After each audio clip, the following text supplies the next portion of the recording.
Le ministère de la Santé et de l'Hygiène publique du Togo a édicté un nouveau code vestimentaire au personnel des établissements de santé par un arrêté en date du mercredi 23 octobre. Cette mesure vise à améliorer les normes d'hygiène et de sécurité tout en offrant une meilleure identification des différents professionnels dans les établissements publics et privés du pays. Selon les nouvelles directives, chaque catégorie de professionnels de santé devra désormais porter une tenue spécifique. Les médecins porteront des blouses blanches, les paramédicaux des blouses vertes et les professionnels de la rééducation des blouses grises.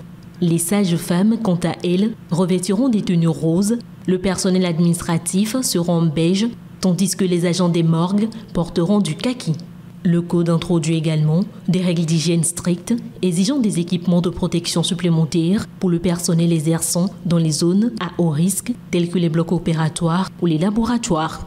Les uniformes devront exclusivement être portés sur le lieu de travail afin d'éviter la propagation de germes à l'extérieur des établissements. Par ailleurs, chaque membre du personnel devra être identifié de manière visible avec son nom, son titre et sa qualification mentionnés sur son uniforme. Les établissements de santé disposeront de 6 mois pour se conformer à ces nouvelles exigences. Toute infraction sera passible de sanction conformément à la législation en vigueur, a indiqué le ministre de la Santé, Chin Daré. Cette réforme s'inscrit dans une démarche de modernisation du secteur de la santé au Togo. 131 migrants togolais sont rentrés à Lomé ce mardi. Ils avaient décidé volontairement de retourner au pays suite aux difficultés rencontrées en Libye. Parmi eux, 28 enfants. Ils avaient quitté le Togo pour la Libye, espérant atteindre l'Europe et y trouver de meilleures opportunités. Cependant, la réalité en Libye est bien différente.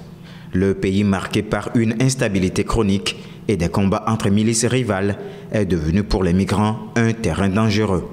Nombreux sont ceux qui y subissent des abus, des traitements inhumains et dégradants allant jusqu'à l'esclavage. Ces migrants sont rentrés grâce à une initiative mise en place par l'Organisation internationale pour les migrants OIM. Il s'agit d'un programme d'assistance au retour volontaire des migrants dans leur pays d'origine. Le programme facilite les procédures administratives, fournit des soins sanitaires et psychologiques aux migrants qui en ont besoin. L'agence onusienne ne s'est pas seulement limitée à l'accueil des migrants, elle a prévu pour ces Togolais rentrés au pays des plans complets de réinsertion pour les aider à retrouver une vie stable et productive. Selon l'OIM, cette initiative vise à réduire les risques d'immigration irrégulière à l'avenir en offrant des alternatives viables aux populations vulnérables.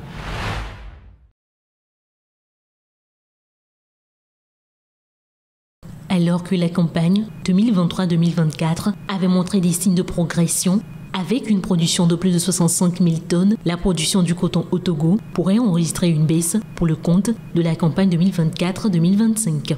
Les prévisions pour cette campagne 2024-2025 sont de 66 000 tonnes pour la production du coton. Selon de nombreux acteurs de la filière du coton, plusieurs causes sont à la base de cette régression. Parmi ces causes se trouve la sécheresse qui est due au changement climatique. Il faut aussi noter une absence de qualité des semences.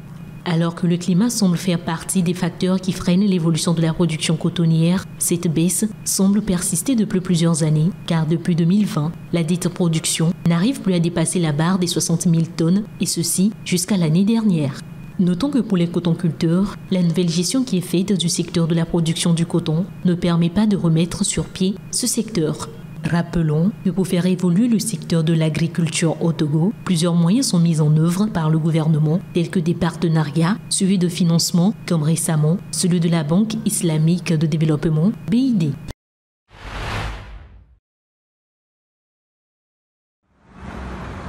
Pour améliorer l'accès aux soins de santé, le gouvernement nigérian s'est associé à l'entreprise américaine de technologie de drones Zipline. L'utilisation de ces drones constitue aujourd'hui la solution idéale pour fournir aux communautés rurales mal desservies les médicaments et les vaccins.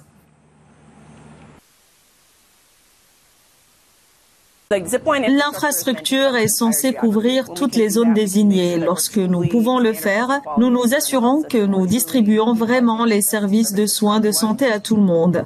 Faire cela État par État au Nigeria pourrait prendre beaucoup de temps et cela impose également une lourde charge à l'État pour négocier contrat par contrat dans la prestation de services. L'objectif est de travailler au niveau national avec le ministère fédéral de la Santé et de faciliter l'adoption par les États. Zipline est présente dans l'État de Kaduna au Nigeria depuis 2022 et s'est depuis étendue à 2 autres États. Si nous sommes en mesure d'étendre cela à plusieurs États au cours des prochaines années, nous aurons une population qui a accès aux soins, qui est prospère et capable de s'engager dans des activités économiques dans les zones urbaines ou rurales. Certains membres de ces communautés accueillent favorablement les activités de Zipline car elles ont eu un impact sur leur bien-être. Nous avons eu de bonnes relations de travail avec l'entreprise. Les fournitures médicales qui nous ont fournies nous ont aidés et nous en sommes reconnaissants. Au Nigeria, l'objectif de Zipline est de livrer plus de 1,5 million de doses de vaccins, atteignant ainsi des milliers d'enfants à travers le pays.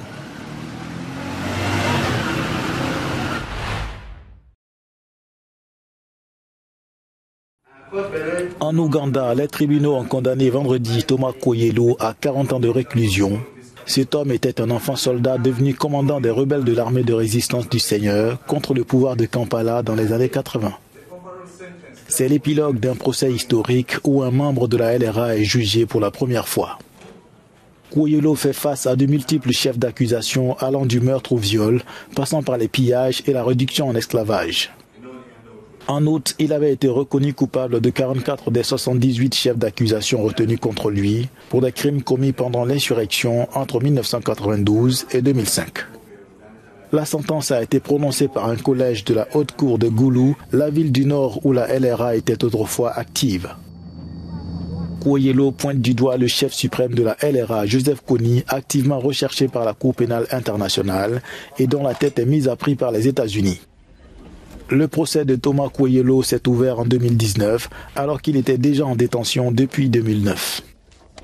Human Rights Watch parle d'une rare occasion de rendre justice aux victimes de la guerre de 2 décennies entre les troupes ougandaises et la LRA.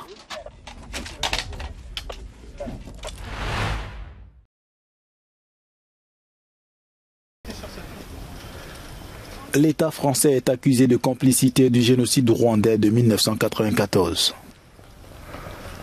Cette tristement célèbre barbarie qui a visé la communauté de l'ethnie Tutsi au Rwanda avait fait officiellement au moins 800 morts selon l'ONU. 30 ans plus tard, les procédures judiciaires à l'encontre des responsables politiques et militaires peinent à aboutir. Et cette semaine, 2 associations et une vingtaine de rescapés de cette répression sanglante ont saisi le tribunal administratif de Paris, reprochant à l'État français une complicité de fait dans la tragédie.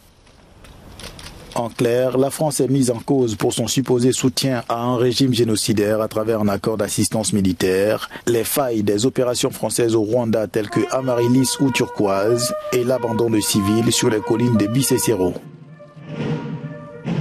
La décision du tribunal administratif est attendue pour le 14 novembre. Les requérants réclament 33 millions d'euros par personne physique et 21 millions par association. Pour l'instant, le ministère des Armées plaide l'incompétence du tribunal administratif.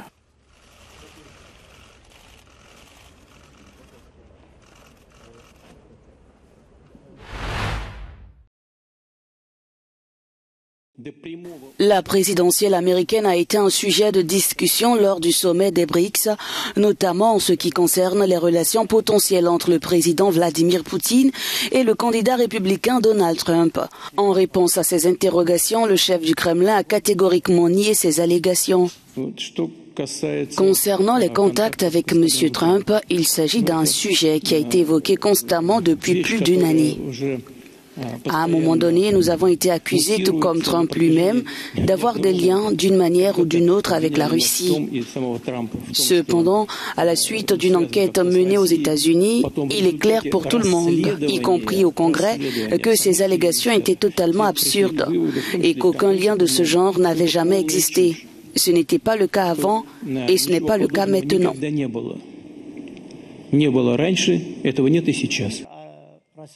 Pour Vladimir Poutine, l'évolution des relations russo-américaines après le scrutin du 5 novembre dépendra de Washington. La manière dont les relations russo-américaines se développeront après les élections dépend avant tout des États-Unis. Si ces derniers sont ouverts à l'établissement de relations normales avec la Russie, nous ferons de même. En revanche, s'ils ne le souhaitent pas, nous ne sommes pas contraints d'agir dans ce sens. Toutefois, cette décision appartient à la future administration américaine. Depuis l'opération russe en Ukraine, Moscou est isolé sur le plan diplomatique et en Europe et fait face à des sanctions de la part des pays occidentaux. Cependant, le Kremlin peut compter sur le soutien des pays des BRICS ainsi que sur celui de certains pays africains.